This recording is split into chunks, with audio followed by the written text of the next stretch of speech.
વડોદરામાં સ્માર્ટ સિટીના દાવાઓ ધૂળધાણ થઈ રહ્યા છે। વહીવટ બોર્ડ દ્વારા 16 મહિનાઓ પહેલા રોડ તોડી ખોદી નાખવામાં આવ્યો હતો, પણ કામ કરવાની ગતિ એવી કે નાગરિકો કંટાળીને રસ્તા પર ઉતર્યા છે અને બીજલ જે ગાંધીને તરત બ્લેકલિસ્ટ કરવાની જોરદાર માંગ ઉઠી છે।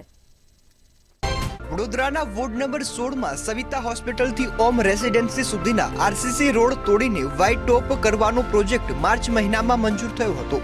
આ માટે કોન્ટ્રાક્ટર બીજલ જે ગાંધીને 1,04,83,320 રૂપિયાનું કામ સોંપવામાં આવ્યું હતું, પરંતુ કામની ગતિ એટલી ધીમી છે કે લોકો રોજિંદી અવરજવર માટે પણ ભારે મુશ્કેલી ભોગવી રહ્યા છે। રસ્તો ખોદીને મુકાયા બાદ સિનિયર સિટીઝનને હોસ્પિટલ જવામાં તકલીફ પડી રહી છે। વાહન ચાલકો, દર્દીઓ, વેપારીઓના ધંધા બેસી ગયા છે અને વિસ્તારની હાલત જોઈ વિદેશથી આવતા લોકો અને મહેમાનો પણ આક્રોશ વ્યક્ત કરી રહ્યા છે। છેલ્લા કેટલા મહિનાથી અહીંયા આ તકલીફ છે અને આવા જવામાં પણ તકલીફ પડી રહેલી છે। આવા કોન્ટ્રાક્ટર બ્લેક લિસ્ટમાં નાખી દેવા જોઈએ। 2 દિવસ કામ થાય છે, 2 દિવસ રજા પાડી દે છે અને બધા સોસાયટી વાળાને બધા બહુ જ હેરાન થાય છે। 6 મહિના પહેલા ખોદીને 4 દિવસ ખોદીને પછી જતા રહ્યા, બરાબર, અને દિવાળીમાં બધા હેરાન થયા। એ લોકોને કામ નતું કરવું તો ખોદી શું કામ, અને અહીંયા પાણી ભરાઈ ગયું, બધા બોજ ફસાઈ ગયા, ગાડી ફસાઈ ગઈ, આવવાની તકલીફ, ગાડીઓ આવવાની તકલીફ, મહેમાનો અમારા દાદા પાછા વહી ગયા। અમેરિકામાં આવ્યા છે ને એ લોકો બહુ હેરાન થયા બિચારા। એ કે તમારે ઇન્ડિયામાં આવું છે અહીંયા આવવાનું, મેં કીધું થઈ જાય 2-4 મહિનામાં। શું કહ્યું છું, આ કોન્ટ્રાક્ટર સામે શું કાર્યવાહી થવી જોઈએ? થવી જ જોઈએ ને કાર્યવાહી। શું કોન્ટ્રાક્ટરને કહેવાનું ભાઈ કરવું તો કરો, ને રાજીનામું આપી દો તમે। કોન્ટ્રાક્ટર કશું ટાઈમ પ્રમાણે કરતા નથી। અમારા વાહન બહાર નથી જતા, બધા ઉંમરવાળા છે, છોકરાઓને બી સ્કૂલે જતા તકલીફ પડે છે।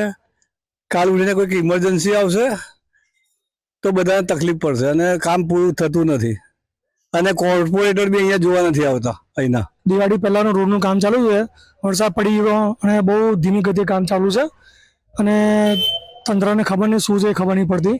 ઘણા ટાઈમનો પ્રોબ્લેમ ચાલી રહ્યા છે, તમે જોઈ શકો છો રોડ કેટલો ખરાબ છે।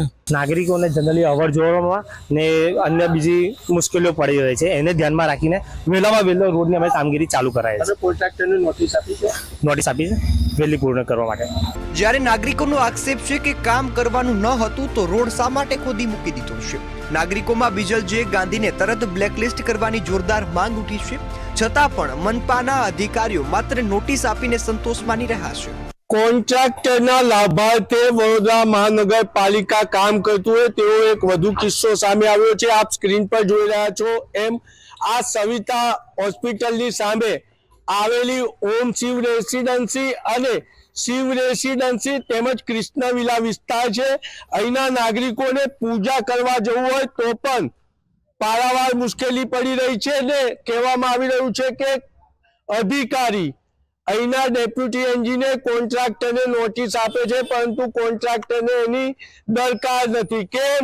કારણ કે કેટલાક ભાજપના સત્તાધીશોને એમને સંરક્ષણ મળેલું છે। આ સ્ક્રીન પર જોઈ રહ્યા છો એ કામ 1,05,00,000નું આપવામાં આવ્યું છે અને જે કોન્ટ્રાક્ટર છે તે બીજલ ગાંધી હોવાનું કહેવામાં આવે છે ને આ બીજલ ગાંધીને કામ આપવાનું જ્યારે આવ્યું ત્યારે સ્થાયી સમિતિના સભ્યોને હોદ્દેદારોએ ફોન કરી અને આ કામ મંજૂર કરાવ્યું હતું। એટલે બીજલ ગાંધી હોય કે દક્ષિણ ઝોનનો આરસીસી રોડનો કોન્ટ્રાક્ટર હોય શકુ કન્સ્ટ્રક્શન, એ કાચબો પણ ગૌરવ લઈ શકે તેવી ગોકળ ગતિથી કામ કરતા હોવાથી ક્યાંક ને ક્યાંક નાગરિકો સાથે સ્થાનિક કોર્પોરેટરો વિરોધ કરતા હોય છે, પરંતુ બીજલ ગાંધી અને શકુ કન્સ્ટ્રક્શનને ભારતીય જનતા પાર્ટીના હોદ્દેદારોનું સંરક્ષણ છે, એના લીધે એને આ કોન્ટ્રાક્ટ આપવામાં આવ્યો। અહીં સોસાયટીમાં 3 લગ્ન છે, પરંતુ જ્યારે એને કામ નતું કરવું તો ખોદ્યું કેમ તેવું નાગરિકો કહી રહ્યા છે। એક બાજુ પ્રધાનમંત્રી ચોકીદારીની વાત કરતા હોય અને સૌનો સાથ, સૌનો વિકાસ, સૌનો પ્રયાસ અને સૌના વિશ્વાસની વાત કરતા હોય, ત્યારે વડોદરા મહાનગરપાલિકા ભારતીય જનતા પાર્ટીના હોદ્દેદારો સ્વ વિકાસમાં નાગરિકોને નુકસાન પહોંચાડી રહ્યા છે। કેમેરામેન મિલિંદ મેલે સાથે નિલેશ બ્રહ્મભટ્ટ, મંતવ્ય ન્યૂઝ વડોદરા।